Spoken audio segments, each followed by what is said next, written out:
પંજાબ અને બેંગ્લોર વચ્ચે રમાયેલી મેચમાં પંજાબે બેંગ્લોરને 5 વિકેટથી હરાવીને પંજાબ બીજા નંબર પર પોઈન્ટ ટેબલમાં પહોંચી ગયું છે. બેંગ્લોર હોમ ગ્રાઉન્ડ પર 3-3 મેચ હારી ગયું, જ્યારે અવે 4માંથી 4 મેચ જીતી ગયું છે. આજે વરસાદ પડવાથી 14 ઓવરની મેચ થઈ હતી. તેમાં પહેલી તિલક ટીમ ડેવિડના લીધે રોયલ ચેલેન્જર્સ બેંગ્લોર 95 રન પર પહોંચી શક્યું હતું, જેને ચેસ કરતા 12.1 ઓવરમાં પંજાબે ચેસ કરી નાખ્યો હતો. જો આરસીબીને તમારે હરાવવું તો ફિલ સોલ્ટને આઉટ કરવો બહુ જરૂરી છે. ફિલ સોલ્ટને આઉટ કરવાથી તમે પાવર પ્લેમાં આરસીબીની તાકાત 60થી 70% ઓછી કરી શકો છો. જો તમને વિડીયો સારો લાગતો હોય સ્પોર્ટ્સ ગુજરાતી ચેનલને સબસ્ક્રાઇબ કરો અને વિડીયોને લાઇક કરો. પંજાબે ટોસ જીતીને ફિલ્ડિંગ કરવાનો ફેસલો લીધો. રોયલ ચેલેન્જર્સ બેંગ્લોરે બેટિંગ કરતા ફિલ સોલ્ટને અર્શદીપે આઉટ કર્યો. કોહલી 4 રન પર આઉટ થઈ ગયો. રજત પાટીદાર 23 રન પર આઉટ થયો. Jitesh Sharma 2 run, Krunal Pandya 1 run. Tim David 50. Tim ડેવિડને છેલ્લી 5 થી 6 ઓવરો દરેક મેચમાં રમવા મળે તો Tim David match winning match બેંગ્લોરને જીતાડી શકે છે. Manoj Pandge 1 run, Bhuvneshwar Kumar 8 run.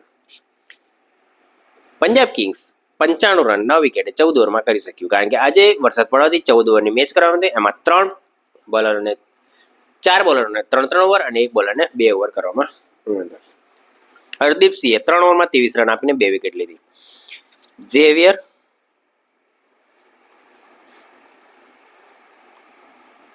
અને 3 ઓવરમાં 26 રન 1.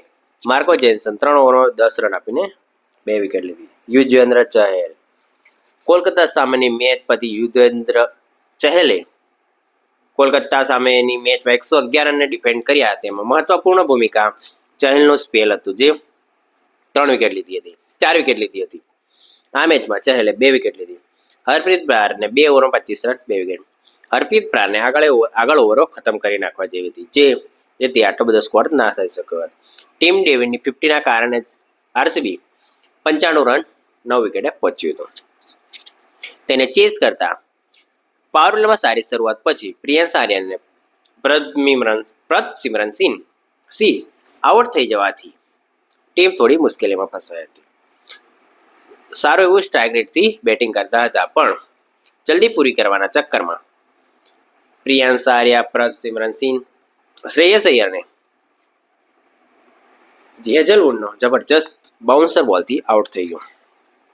જોશ ઇંગ્લિશ 14 રન, નિહાલ વઢેરા 33. નિહાલ વઢેરાએ બહુ જબરજસ્ત બેટિંગ કરી. નિહાલ વઢેરાએ મેચને પૂરી જ કરી નાખી, ખતમ જ કરી નાખી. 14 બોલમાં 33 રન માર્યા. તેને યશ દયાલો, કૃણાલ પંડ્યા, સુયશ શર્માને બહુ 6 મારી 4 મારીને મેચ 12.1 ઓવરમાં ખતમ કરી નાખીને 95 રનને ચેસ કરી નાખ્યા. 98 પર 5 વિકેટથી જીતી ગયું. આરસીબી આ મેચ હારતા આરસીબી પોતાના ઘરેલું હોમ ચિન્નાસ્વામી સ્ટેડિયમમાં 3-3 મેચ આ 2025ની આઈપીએલ સિઝનની 3-3 મેચ હારી ગયું છે. અને હવે મેચો 4-4 જીતી. આમાં કોલકાતા સામે જીત્યું, મુંબઈ સામે જીત્યું, બેંગ્લોરમાં ચેન્નાઈ, મુંબઈ વાનખેડે, ચિદમ્બરમ સ્ટેડિયમ, સવાઈ માનસિંહ સ્ટેડિયમ, રાજસ્થાન જયપુર અને કોલકાતા ઈડન ગાર્ડન 4-4 મેચમાં સ્ટેડિયમમાં ગ્રાઉન્ડ પર જીત્યું. પણ હોમ ગ્રાઉન્ડમાં રોયલ ચેલેન્જર્સ બેંગ્લોરનું પરફોર્મન્સ સારું નથી. સૌથી ઓછામાં ઓછું સ્ટ્રાઇક રેટ 20%ની આસપાસ છે. રોયલ ચેલેન્જર્સ બેંગ્લોરનું હોમ ગ્રાઉન્ડ ચિન્નાસ્વામીમાં જીત્યું. પંજાબ કિંગ્સના જીતવાથી પંજાબ કિંગ્સ પોઈન્ટ ટેબલમાં બીજા નંબર પર પહોંચી ગયું છે 10 પોઈન્ટ સાથે. પહેલી દિલ્હી કેપિટલ્સ 6 મેચમાં 5 જીત સાથે 10. બીજા નંબર પર પંજાબ કિંગ્સ 7 મેચમાં 5 જીત અને 2 હાર સાથે 10 પોઈન્ટ. ત્રીજા નંબર પર 6 મેચમાંથી 4 જીત અને 2 હાર સાથે ગુજરાત ટાઇટન્સ ત્રીજા નંબર પર છે 8 પોઈન્ટ સાથે. ચોથા નંબર પર છે રોયલ ચેલેન્જર્સ બેંગ્લોર 8 પોઈન્ટ સાથે. લખનઉ સુપર જાયન્ટ 5મા નંબર પર 8 પોઈન્ટ સાથે. છઠ્ઠા નંબર પર કેકેઆર 6 પોઈન્ટ સાથે. 7મા નંબર પર 6 પોઈન્ટ સાથે મુંબઈ ઇન્ડિયન્સ 7મા, 8મા અને 9મા RR, SRH અને CSK. જો તમને વિડીયો સારો લાગતો હોય તો સ્પોર્ટ ગુજરાતી ચેનલને સબસ્ક્રાઇબ કરો અને વિડીયોને લાઇક કરો.